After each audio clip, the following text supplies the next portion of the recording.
Welcome to the Biz Gone Social podcast. We help entrepreneurs navigate how to get known, get customers, and get the edge over their competition. Here is your host, Lorraine Duncan.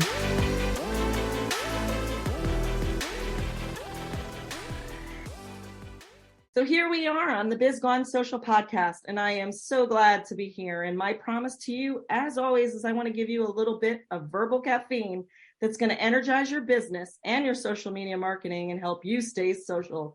Because after all, don't you want to be the business that everyone's talking about? I know I do. And I am so stoked today to have Susan Swinehart with me. Welcome, Susan. Hi, how are you? Great. And you're doing great too? Oh, yeah, of course. So tell me and my audience a little bit about your business and what you do and how you help people. Okay, how I help people is to make sure that they are on the right track for in their businesses financially, and also heading toward retirement, and also for people who are in transitions, which means that if someone has recently been widowed, divorced, or inherited a lot of money, they get guidance on what to do, as well as working with people with their taxes on how to invest properly and what's going to give them the maximum benefit of their money. And also teaching them that if they're not used to handling money, or they're not sure if they're doing the right steps, I give them guidance. What do you see as being the biggest problem that business owners have with their finances? I think the biggest problem is that when they go into business, they think they can spend everything in their business, and they forget that they have to live daily as well. And then also to use their money wisely. Today, I just heard that people are loading up their credit cards, to the maximum. And so we know interest rates are rising, so they may get some rude awakenings. That is one thing that people, when they charge for their businesses or personally, they don't even know a lot of times what the interest rate is. Yeah, I can see that. It's always in the little fine writing. Yeah, and it changes. Interest rates go up, so it's their credit card. It doesn't stay the same. What type of client do you like to work with the most, and why?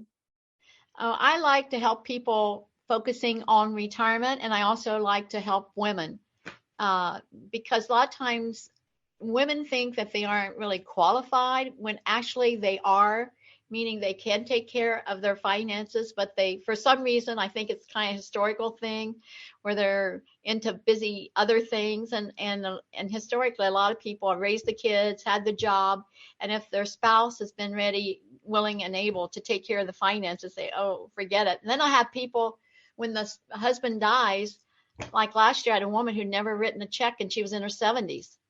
And I see that from time to time. Just last week, a woman who is 58, her husband died of a heart attack a week ago, and she has no idea about their finances. And she said, well, he would take over. He would do it. I didn't. I said, oh, okay, fine. And she doesn't know anything about what's going on.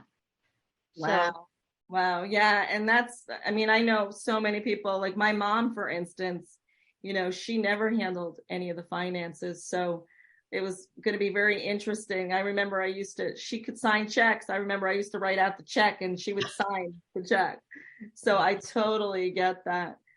So there's probably, I don't know, at least, over thousands of companies out there that sort of do the same thing you do. You have a little different twist to everything, but what separates you from other financial planners or business people who help, people with their businesses financially? well, I try to work with the person where they are, no matter how little or how much they know. And I try to just guide them because I'm attuned to the person. I'm not just out there selling something, and I'm also an attorney. So I have that, because I do estate planning and probate. So I know that angle as well. And so many people don't put that together. And, only 60% of the people have a will. And so that's something that I can also convey that information on what they should be doing and how to do that the most efficient way. But I just like working with the people and helping them see how much better their life can be with some guidance. That's awesome. Now, there are people out there that, you know, they're thinking of owning their own business or going into their business, or they already have their own business. And being that you own your own business, what do you enjoy most about having your own business? Working with the people and the flexibility. Those two things are, my clients have become my friends. You know, because, you know, it's just that rapport, and you try to do the best you can with them, for them, and look after them. Yeah. So that's it, as well as the flexibility. And what would you say is your biggest challenge of doing your business? Well, there aren't enough hours in the day to do everything I want to do. Absolutely. This could be a 24/7 job, but you know, you have to say, wait a minute, I need a life out there too. What you do to like stay on top of the things that you do in your profession? Are there anything that you do to stay, you know, informed? Absolutely. You know, just Tuesday I was on all-day webinar called The Money Show, and on that was a portfolio manager from Investco Funds, and Mark Mobius, Ed Slott, who we called Mr. IRA tax guy, and that was an all-day event. So there's always something, you know, I get all these emails. I could probably be doing that, watching webinars and attending sessions 24/7 too. But it's changing every day. That's what I love about it. Every day I come to work, I never know what's going to be happening. It's so much fun. If there's three things that you would tell every business owner when it's about finances, what would those three things be? Well, set out your financial expenditures and figure out what you can spend in your business and still afford to live at home, and to do a marketing plan and look at your return on your investment, you know, because we all, you know, it's all about the ROI, return on investment. Absolutely. And what would you tell somebody right now if they were struggling in their business financially?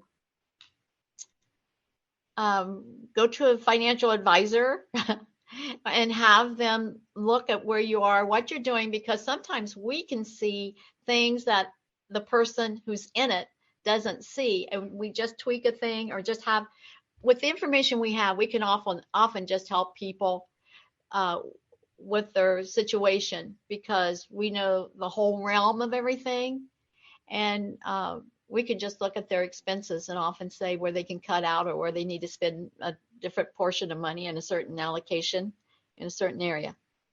That's awesome. Well, I want to thank you for being on my show.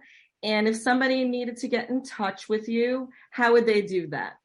Well, I'm on LinkedIn, and then I have a website, and I don't go to that website, but I have a lot of stuff on it. And it's, I think it's Troy, Ohio Advisor.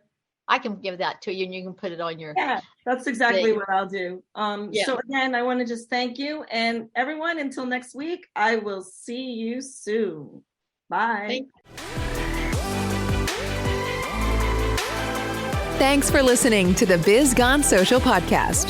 Find us on Instagram at Biz Gone Social for extra tips. Check back weekly for new episodes.